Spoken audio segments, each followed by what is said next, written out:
Bienvenue à bord de la Subaru WRX STI. Donc aujourd'hui nous allons vous présenter l'habitacle de cette auto.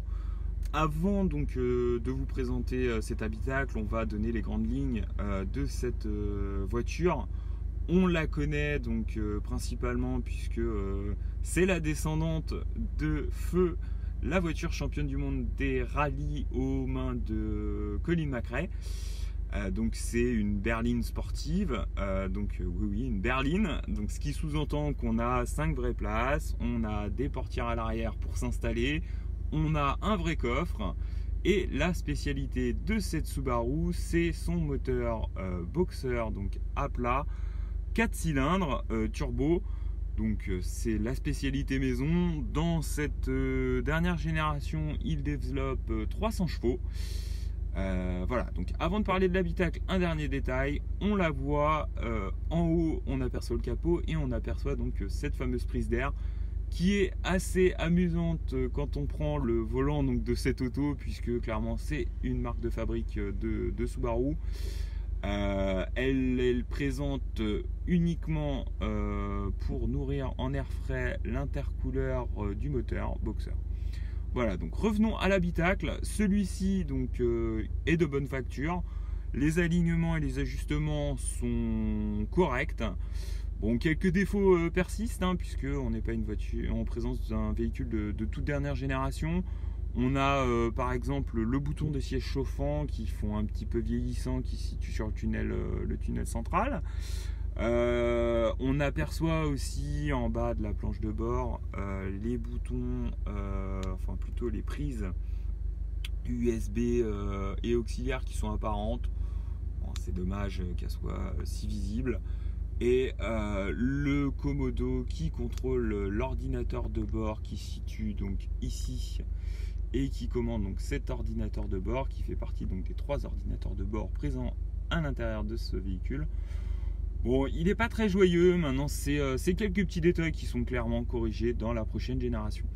Donc pour en revenir aux ordinateurs de bord, je vais parler, on en a 3. Donc un qui se situe au niveau des compteurs, ici. Bon, il donne toutes les informations utiles au conducteur. L'idéal étant celui... moi, je préfère en tout cas afficher la vitesse. C'est un coup d'œil, toujours pratique, sachant que comme le véhicule délivre 300 chevaux, on va être, si on ne fait pas attention, très rapidement en excès de vitesse. Ce serait dommage. Donc le deuxième ordinateur de bord se situe en haut de la console centrale, en dessous de cette casquette. On retrouve principalement les informations liées à la consommation, la consommation lissée, la consommation instantanée. On retrouve le caractère un peu sportif du véhicule avec on voit le petit logo du pied qui appuie, donc c'est tout simplement la force d'accélération, le pourcentage d'accélération. C'est marrant, ludique, je suis pas sûr que ça serve à grand chose, mais ça rappelle le côté sportif du véhicule, c'est marrant. On retrouve bien sûr d'autres choses dans cet ordinateur comme l'horloge ou tout ce qui est différentiel, assez pratique, ce qui rappelle encore une fois la sportivité du véhicule. Tout ceci se commande via le bouton Enter qu'on aperçoit ici. Ensuite, vous avez bien sûr tout le système d'infodivertissement qui se pilote via l'écran 7 pouces qu'on voit ici. Bon, le système d'infodivertissement, on va dire, c'est devenu une banalité. On va retrouver bien sûr la radio, le Bluetooth avec la téléphonie, le GPS. On va pouvoir connecter son smartphone pour écouter sa musique. Bon, voilà. C'est du banal, mais c'est toujours aussi pratique, sachant qu'on retrouve également le MirrorLink.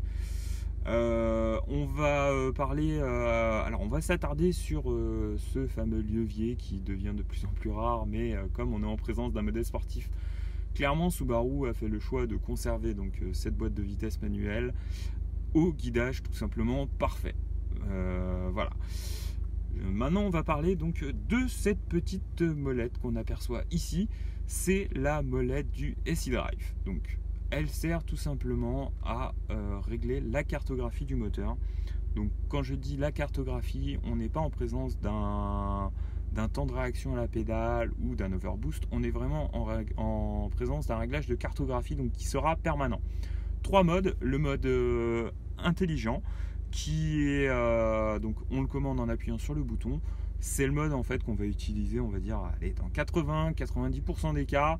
C'est celui qui maximise la consommation d'essence et qui apporte le plus de souplesse au niveau du moteur. C'est celui clairement qu'on utilise en ville ou en périphérie. Ensuite, en haut à gauche, on aperçoit le petit S qui est le mode sport. Donc le mode sport, c'est clairement, donc on a le moteur qui délivre un petit peu plus de couple, un peu plus de puissance. C'est le mode qu'on va utiliser, on va dire, pour s'amuser sur les petites routes sinueuses en mode dynamique. Et enfin, on retrouve donc en haut à droite le mode Sport Sharp, excusez-moi. Celui-ci, donc, c'est le mode le plus extrême proposé dans les trois modes. Il délivre donc la puissance totale donc, du moteur, le couple complet. Tout à l'heure, je parlais d'overboost. Je vais le qualifier d'overboost, mais un overboost permanent. Donc, c'est le mode. On va l'utiliser de temps en temps sur autoroute pour s'amuser en départ de péage. Maintenant, on va l'utiliser principalement pour les sorties circuits. C'est là qu'on aura donc le meilleur rendement de notre 4 cylindres Boxer à plat. En dessous donc de la molette du SI Drive, on aperçoit donc le réglage du différentiel, puisque Subaru a inclus cette possibilité. Donc à gauche le mode auto manu, donc comme ça parle de lui-même, le mode automatique donc qui règle la transmission intégrale permanente en 50-50, ou le mode manuel qui va donc nous permettre de gérer le différentiel à notre guise. Ensuite, on aperçoit la commande qui se situe à droite avec un plus, un moins. Clairement, elle sert à nous permettre de faire plus 10, moins 10. Donc plus 10 sur l'avant, moins 10 sur... donc ça envoie à l'arrière. Donc plus 10 à l'avant, ça va typer le véhicule un peu plus traction. Et moins 10, donc ça envoie 10%, ça fait du 60% en mode propulsion, 40% à l'avant.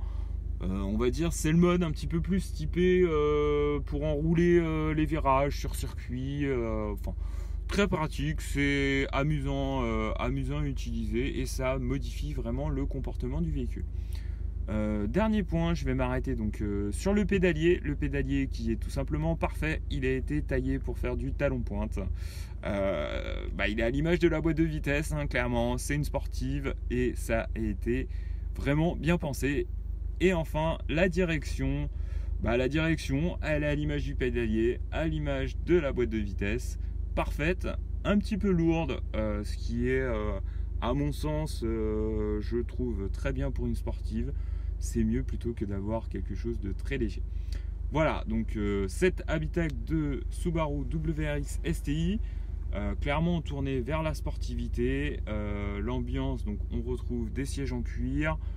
Dans les appuis-têtes, on a les logos STI, donc on ne voit pas de là, mais on les voit très très bien quand on s'installe à bord du véhicule. À l'arrière, on est plutôt bien installé en soi. Et surtout, on retrouve un coffre d'une bonne contenance.